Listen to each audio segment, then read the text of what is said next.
ladies and gentlemen, now for your official introduction, the fighter fighting out of the red corner, weighing in at 66.2. He's 22, stands 5'9".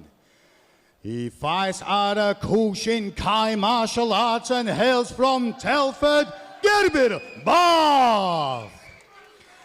And his opponent fighting out of the blue corner, weighed in at 66.1. He's 19, stands 5'7". He fights out of Sheffield Shoot Fighters and hails from Sheffield by way of Horn City, Mohammed Alewidat. Your referee, Mr. Stefan Joe Chin. We continue our hit here at Almighty Fighting Championships 30. This is an amateur featherweight bout. Gubir Batth representing Kushin Kai Martial Arts in Telford, making his debut. He's in the orange shorts trimmed with black, and also making his debut is the Sheffield Shoot fighter, Mohammed Alewidat. He's in the black boxing trunks trimmed with gold. A little bit of a size difference on the in favour of Batth.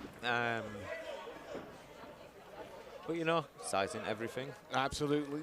Although right now he's smothering his man against the fence. Not the best head position, but he has got an underhook there.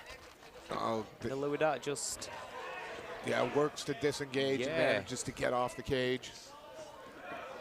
Nice little outside kick there by Alewidat, but very, very high is Batth. Looping shots thrown from Alewidat at the moment. Yeah, and I think that's going to be, you know, feinting low and going high with the overhand.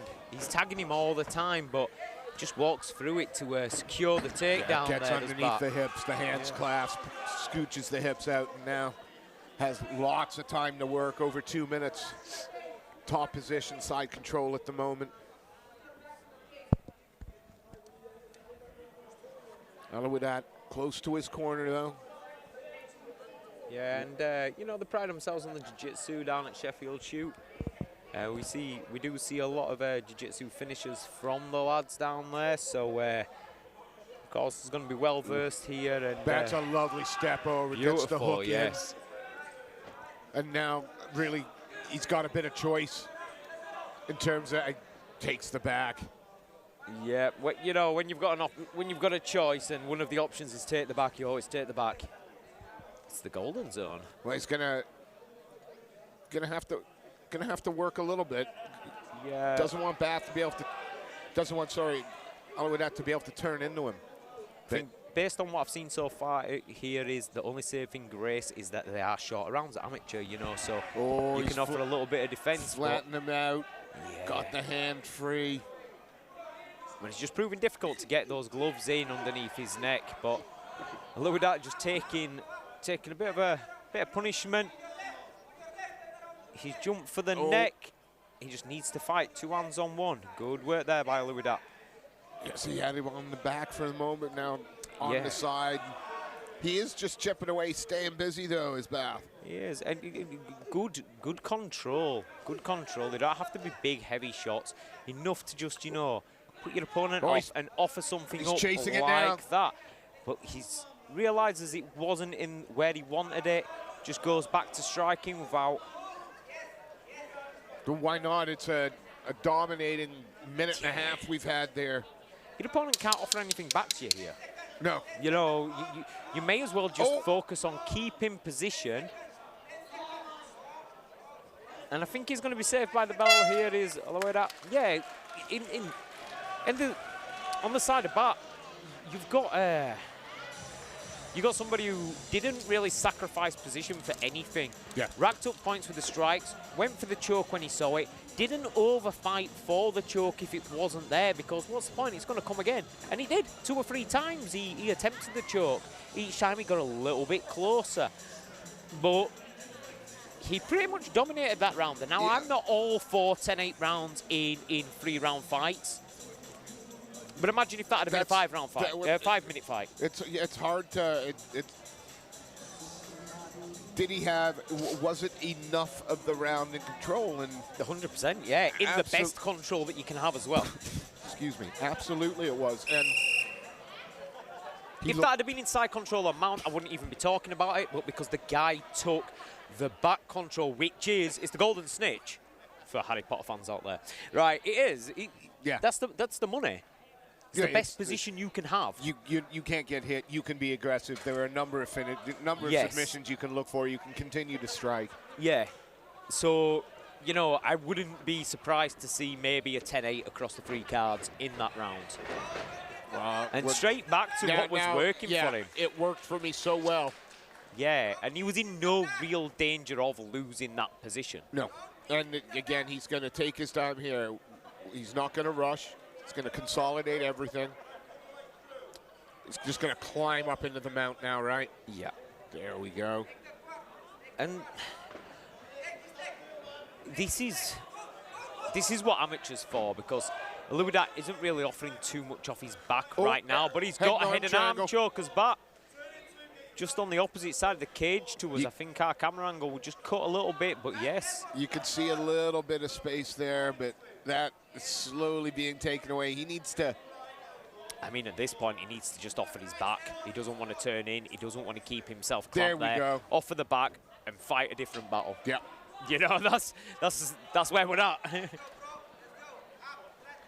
Again, such a smothering and dominating round from...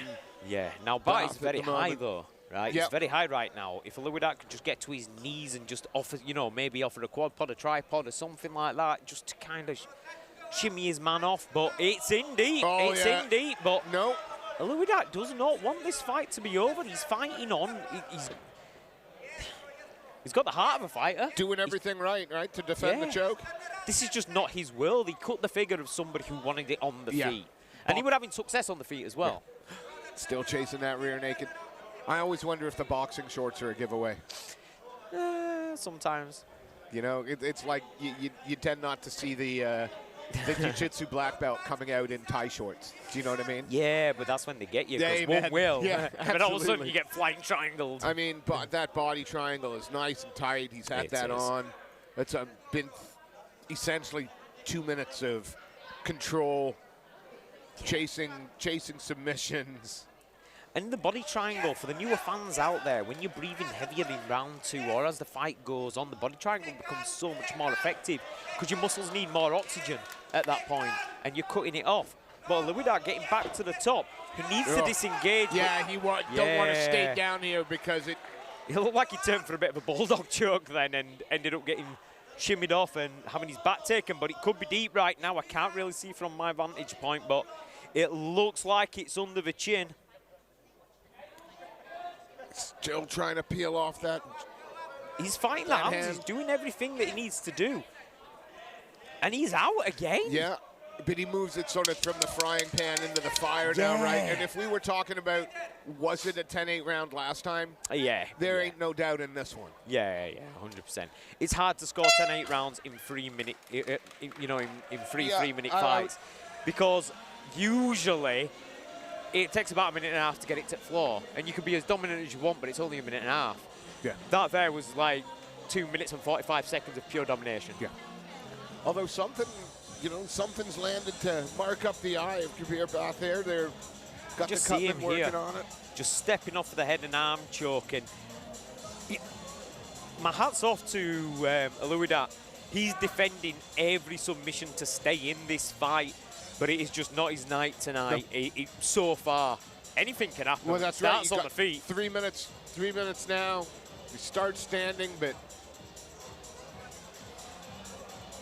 he's just smothering. He's absolutely smothering. He's tight with absolutely everything that he does is back. And yeah.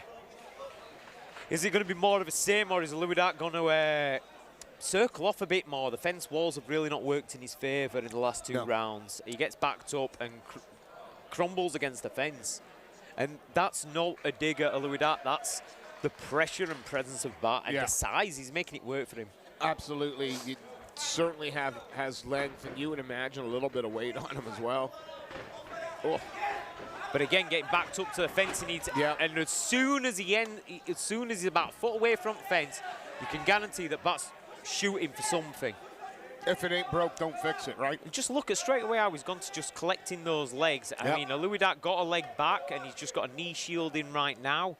Bit of a loose knee shield, but he's looking to post up and climb the fence. But you know, when you keep that body lock and that hip lock locked, you can just pull them away. It's a lot of work for nothing. Again, plenty of time to work in the round.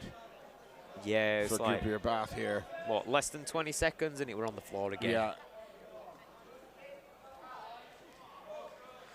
But if you are an aspiring fighter and, you know, you're making your debut, and these are the lessons that you want to learn, because you get familiar with the people around you in your gym and stuff like that, and you come out here and it's like, okay, I wanted to show my hands off and I had next to no chance of doing that in the fight. That doesn't mean that he's bad with his hands. It means that, you know, Bat just got to the takedown quicker than he got to his hands. We've got to go and we've got to work on his sprawls, on his takedown defense, on circling. Gubir staying active in this top position.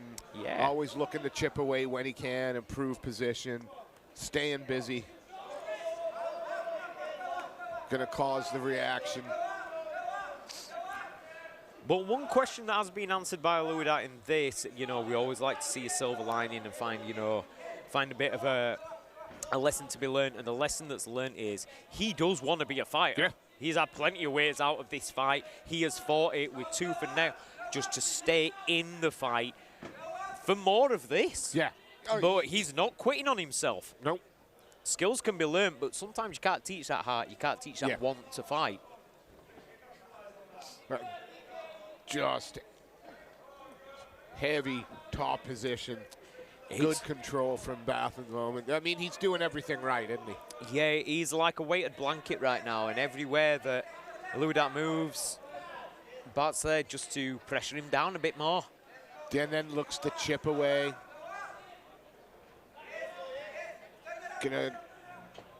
Rolls to the rear naked choke again, but he could have it this time, but strips the hand off again. He's fighting. He wants to be in this.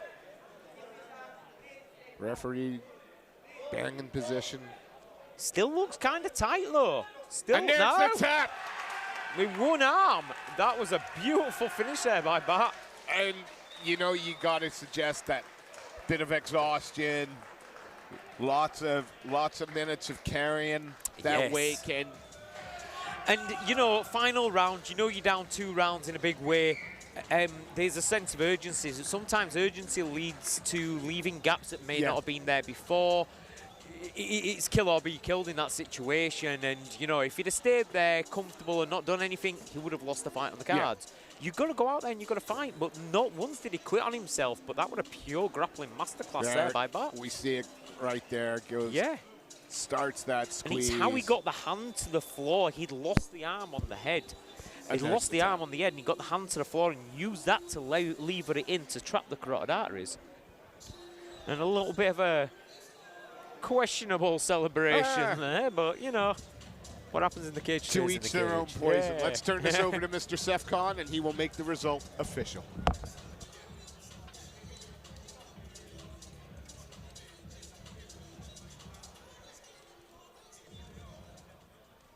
Ladies and gentlemen, after 2 minutes, 47 seconds of the third round, your referee, Mr. Steven Joe Chim, calls a stop to the fight, declaring your winner by rear naked choke, Gubir Batth.